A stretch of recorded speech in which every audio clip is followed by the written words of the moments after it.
กินก็ได้ถ่าย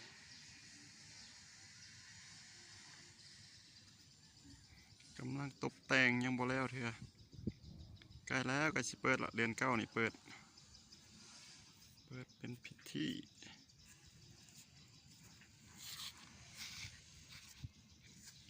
ปูคอนกรีตเส้นทางเข้ามาเส้นทางยาวไกลใต้หน้าน้ำเข้ามาเลย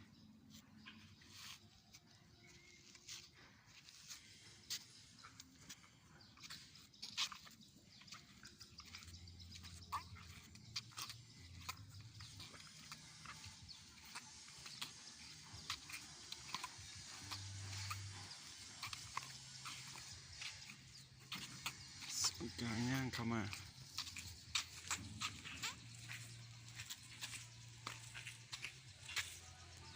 นอละสิงจักสิงยังหัวน้อยๆ